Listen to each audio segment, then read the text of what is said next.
रानो चिड़िया की गाय अपने पेड़ के साथ खड़ी थी। जंगल में रात का समय था। रानो चिड़िया और उसकी बेटी गुड़िया अपने घर में सोई हुई थी।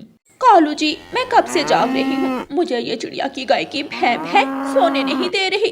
कभी कभी तो दिल करता है उस चिड़िया की गाय को जहर दे दूं।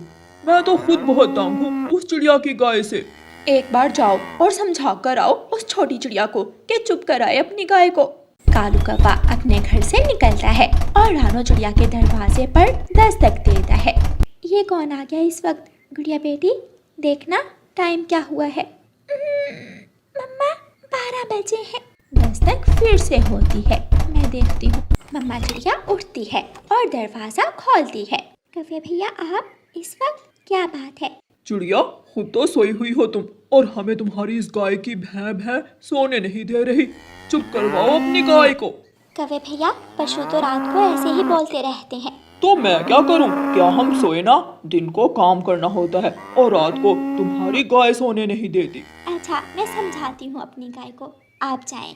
कालू कौवा अपने घर चला जाता है और रानो चिड़िया अपनी गाय के पास जाती है। मेरी प्यारी गाय, ये कौवा हमारा पड़ोसी है। आपकी आवाज़ की वजह से उसकी नींद खराब हो रही है।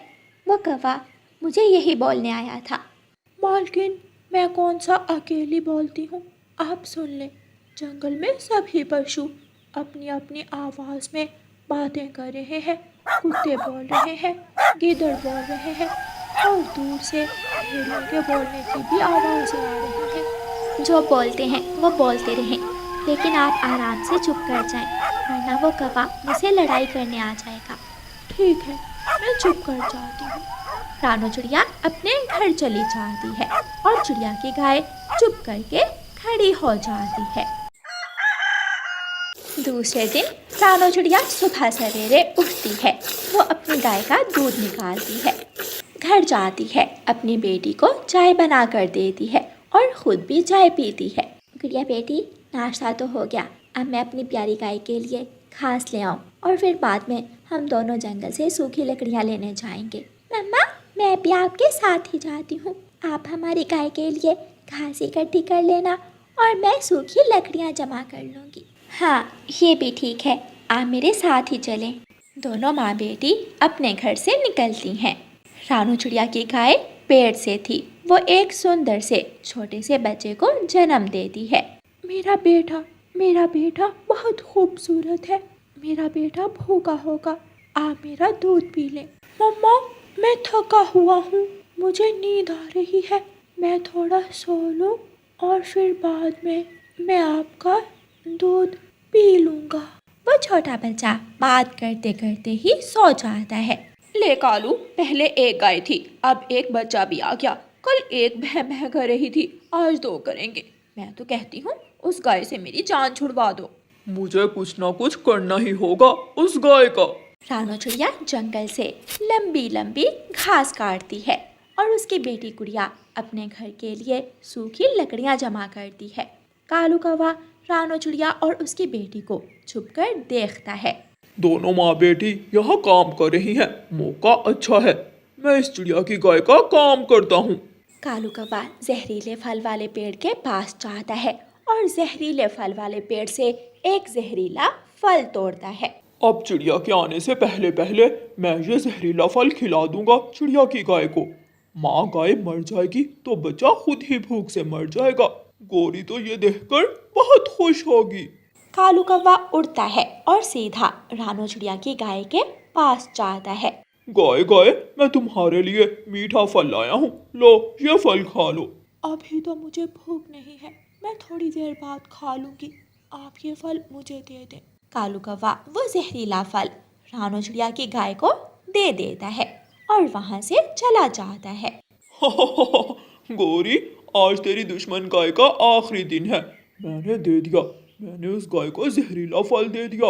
वो अभी खाएगी और सीधी ऊपर जाएगी। शुक्र है, आज रात मैं चैन की नींद सो पाऊंगी। एक लोमड़ी गाय के पास आती है। बहन गाय, मैं भूखी हूँ, क्या तुम्हारे पास कुछ खाने को है? अभी मेरी मालकिन मेरे लिए घास लेने गई हुई है।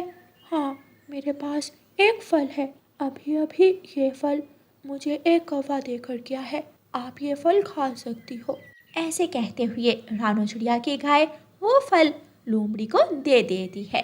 लोमड़ी झट से वो फल खा लेती है और तुरंत वहाँ गिर जाती है।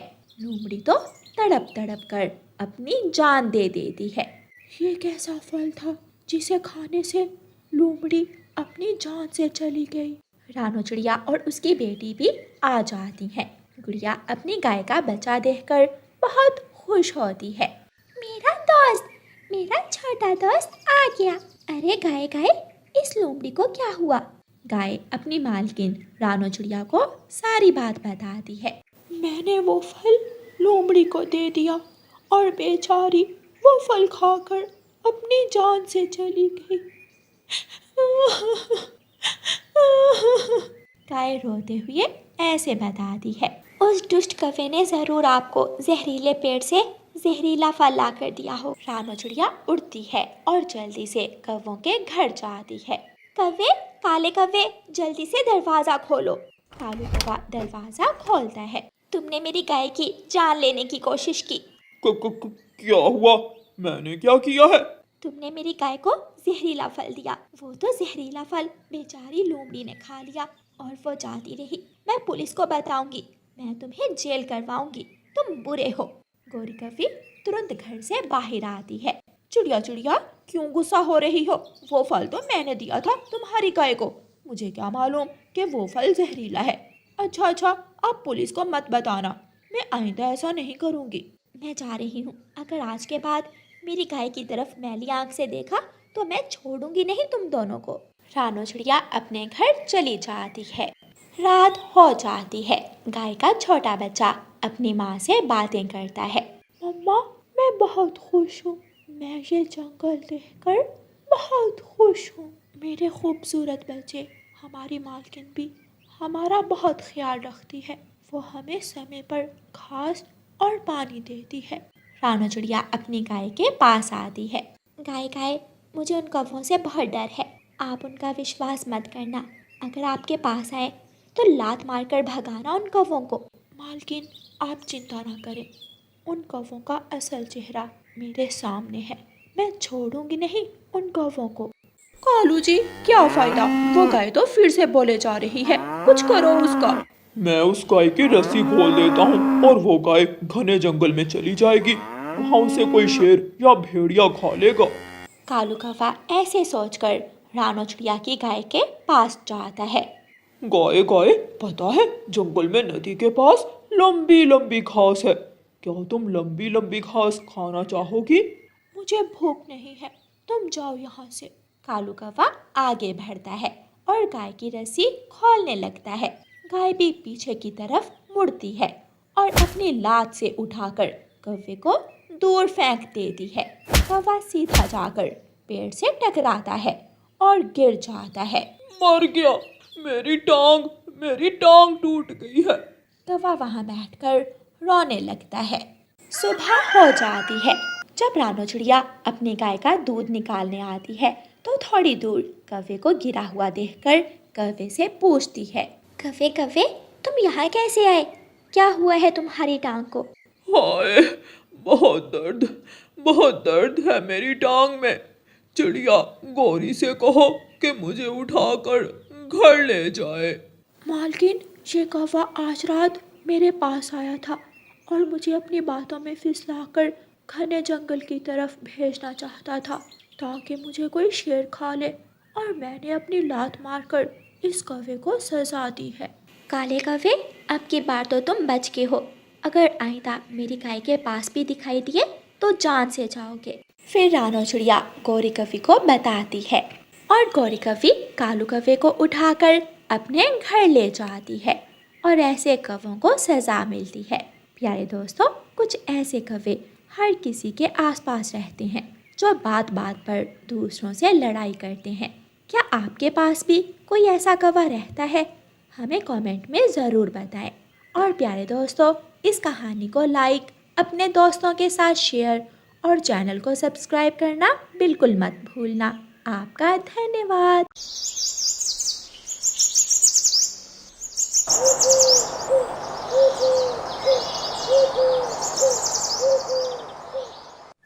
मोटी मोटी तेरी चोंच मोटी, तोते की चोंच मोटी मोटी। उड़ता हुआ मिट्ठू तोता गौरी कव्वी के पास आ जाता है। मेरी चोंच बड़ी और मोटी है तो इसमें मेरा क्या दोष है? तुम हर समय मेरा मजाक उड़ाती रहती हो। मेरा बहुत गुस्सा करते हो। सारे जंगल के पक्षी तुम्हें बड़ी चोंच वाला कहते हैं, मैं भी कहूँगी मोटी मोटी मोटी चोंच वाला तोता, तोते की चोंच मोटी मोटी। गुस्से में मिट्ठू तोता वहाँ से चला जाता है। चिड़िया चिड़िया, कल मैंने एक अमरूद देखा। मिट्ठू ने कहा कि हम वो अमरूद मिलकर खाते हैं, मगर उसकी चोंच इतनी बड़ी थी कि वो 2 चोंचे मारकर ही सारा अमरूद खा गया। कबूतर, उसकी चोंच बड़ी है तो काटेगा भी बड़ा ही। तुम क्यों उससे मिल बांट कर अपना भोजन खाते हो? चिड़िया, तुम तोते से कहो कि मेरा अमरूद मुझे वापस करे। ठीक है, मैं तोते से बात करती हूँ। चिड़िया तोते के पास जाती है। तोते, कबूतर के साथ अच्छा नहीं किया तुमने। मैंने क्या किया है? मैंने तो केवल 2 बार ही अमरूद पर अपनी चोंच मारी थी और वो कई बार खाता रहा। तुम्हारी चोंच बहुत बड़ी है, 2 बार में ही तुमने सारा अमरूद खा लिया। बड़ी है, जिसे देखो यही कहता है मेरी चोंच बड़ी है। तोते, गुस्सा मत करो, जाओ और कबूतर को एक अमरूद ढूंढ कर ला दो, हिसाब बराबर हो जाएगा। ठीक है। फिर एक दिन चिड़िया, कबूतर और गौरी कव्वी बैठे हुए थे कि बुलबुल वहाँ खिचड़ी लेकर आ जाती है। दोस्तों, मैं आप सबके लिए खिचड़ी लेकर आई हूँ, सब मिलकर खिचड़ी खाते हैं। वाह वाह बुलबुल, मेरी मोटी बहन, मुझे तो भूख भी बहुत लगी हुई है। वो सब मिलकर खिचड़ी खाने लगते हैं कि वहाँ तोता भी आ जाता है। लो आ गया मोटी चोंच वाला मिट्ठू भी, अब एक ही बार में खा जाएगा सारी खिचड़ी। मिट्ठू, तुम यहाँ क्या करने आए हो? मुझे खिचड़ी की खुशबू यहाँ खींच लाई है, मैं भी खिचड़ी खाऊंगा। तोते, सारे पक्षी तुम्हारी इस चोंच से डरते हैं, कोई भी तुम्हें अपने साथ खाने नहीं देगा।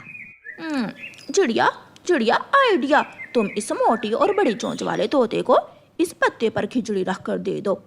हाँ, ये ठीक है। फिर चिड़िया एक बड़े से पत्ते पर खिचड़ी रखकर तोते को दे देती है। नहीं खानी मुझे ऐसे अलग बैठकर खिचड़ी, रखो अपने पास। देखा देखा, ये तो हमारे साथ ही खाना चाहता है ताकि सारी की सारी खिचड़ी अकेला खा सके। मैं नहीं खाता, तुम ही खाओ। गुस्सा होकर तोता वहाँ से चला जाता है और बाकी के सारे पक्षी खिचड़ी खाने लगते हैं। तोता बहुत उदास हो जाता है और एक पेड़ पर अकेला बैठकर रोने लग जाता है। सब मेरी चोंच की वजह से मेरा मजाक उड़ाते हैं, मैं नहीं रखूंगा ऐसी चोंच। तोता उड़ता हुआ इंसानों की बस्ती की तरफ चला जाता है। तोता किसान के पास जाता है। किसान, मैं अपनी आधी चोंच कटवाना चाहता हूँ, क्या आप मुझे बता सकते हो कि लोहार कहाँ रहता है? तोते, ऐसा मत करो, तुम्हारी चोंच बहुत फायदे की है। ये तेज और बड़ी इसलिए है कि तुम चीजों को काट सको, लकड़ी को काट सको, घास के टिंकों को और खतरे में शिकारी के जाल को भी। नहीं चाहिए मुझे ऐसी चोंच जिसकी वजह से कोई मेरे साथ बैठकर खाना भी ना खाए। आप मुझे लोहार का बता दें कि मुझे लोहार कहाँ से मिलेगा। ठीक है, अगर तुमने फैसला कर ही लिया है तो सीधे जाओ और जहाँ भट्टी का धुआं नजर आए समझ आना वही लोहार की दुकान है। तोता वहाँ से उड़ता है और लोहार की भट्टी की तरफ चलता है। गौरी कव्वी और कबूतर दाने की तलाश में जा रहे थे। दोनों थक जाते हैं और एक पेड़ पर बैठ जाते हैं। कबूतर कबूतर, वो देखो सामने दाना पड़ा है। ये तो बहुत ज्यादा दाना है, पहली बार मैंने इतना दाना देखा है, और वो भी पेड़ के नीचे। चलो गौरी, जी भरकर दाना खाते हैं। गौरी कव्वी और कबूतर उड़ते हैं और वहाँ जाकर दाना खाने के लिए बैठ जाते हैं। वो जैसे ही वहाँ बैठते हैं वो जाल में फंस जाते हैं। कबूतर कबूतर, ये क्या हुआ? हम तो जाल में फंस गए हैं। गौरी, ये दाने शिकारी ने गिराए हुए होंगे, अब हम मर जाएंगे। शिकारी हमें पकड़ कर ले जाएगा और हमें काट कर खा जाएगा। नहीं, मैं मरना नहीं चाहती, बचाओ बचाओ, कोई हमें बचाओ। प्यारे दोस्तों, रानो चिड़िया की ऐसी कहानियाँ सुनने के लिए YouTube सर्च बार में रानो चिड़िया की कहानी लिखें या फिर ये बटन दबाकर बोलकर कहें रानो चिड़िया की कहानी। गोरी की आवाज दूर से ही चिड़िया सुन लेती है। चिड़िया वहाँ आती है तो कबूतर और गोरी को जाल में फंसा हुआ देखकर परेशान हो जाती है। चिड़िया कृपया करो, शिकारी के आने से पहले पहले हमें जाल से बाहर निकालो, वरना वो भूखा शिकारी हमें खा जाएगा। गोरी, ये जाल तो बहुत मजबूत है, मैं इसे कैसे काट सकती हूँ? चिड़िया, मुझे याद आया, एक बार तोते ने पेड़ को काटकर मुझे पेड़ की खोखर से बाहर निकाला था। तुम तोते के पास जाओ और उसे बुला कर लाओ। चिड़िया समय जाया किए बिना तोते के घर जाती है। तोते तोते जल्दी बाहर आओ। चिड़िया तोते के दरवाजे पर दस्तक दे रही थी तो उसकी पड़ोसन बुलबुल वहां आ जाती है। चिड़िया, तोता तो इंसानों की बस्ती की तरफ गया हुआ है। वो क्यों बुलबुल? वो लोहार इंसान से अपनी आधी चोंच कटवाने गया है। तुम सब उसका मजाक उड़ाते थे ना, इसलिए वो गया है चोंच कटवाने। बहुत बुरा किया, हम सब ने तोते के साथ बहुत बुरा किया। चिड़िया जल्दी से वहां से उड़ती है। लोहार लोहार, मेरी आधी चोंच काट दो। अगर तुम मेरी आधी चोंच काट दो तो मैं तुम्हें पके हुए अमरूद ला कर दूंगा। मैं तो लाल लाल अमरूद खाऊंगा, फिर ही तुम्हारी चोंच काटूंगा। ठीक है, वादा रहा, मैं आपको लाल अमरूद ही ला कर दूंगा। मेरे जंगल में हर तरह के अमरूद है। फिर लोहार मान जाता है और अपनी आरी लेकर तोते की तरफ बढ़ता है। तभी वहाँ चिड़िया आ जाती है। लोहार लोहार रुको। लोहार रुक जाता है। तोते तोते भैया, माफ कर दो हमें, ऐसा मत करना, हमें तुम्हारी चोंच की बहुत ज़रूरत है। मेरे साथ चलो और अपने दोस्तों को बचा लो। सब मेरा मजाक उड़ाते हैं, मैं तो आज अपनी चोंच कटवा कर ही जाऊंगा। कबूतर और गोरी कौवी जाल में फंस के हैं। तोते, जाल को काटकर उन्हें बाहर निकालना होगा, वरना शिकारी उन्हें पकड़कर खा जाएगा। ये सुनकर तोता जल्दी से चिड़िया के साथ उड़ता है। मेरे लाल अमरूद ना भूल जाना। जरूर, मैं दोबारा आऊंगा। तोता जाल के पास पहुंचकर जाल को काटने लगता है। तोता थोड़ी ही देर में जाल काट देता है। गोरी और कबूतर जाल से बाहर निकल आते हैं। वो देखो, शिकारी आ रहा है, हमें जल्दी यहाँ से भागना होगा। वो सब सुरक्षित वहाँ से उड़ जाते हैं। बच गए, हम बच गए। तोते तोते, मेरे प्यारे तोते भाई, आज अगर तुम्हारी ये सुंदर सी चोंच ना होती तो हम मर जाते। मैं तुम सबसे गुस्सा हूँ। यार तोते, हमें माफ कर दो, ये तुम्हारी चोंच तो बहुत काम की है। आज हमारी जान बची है तुम्हारी चोंच की वजह से। फिर वो सब तोते से माफ़ी मांगते हैं और तोते की बड़ी चोंच की खूब तारीफ करते हैं।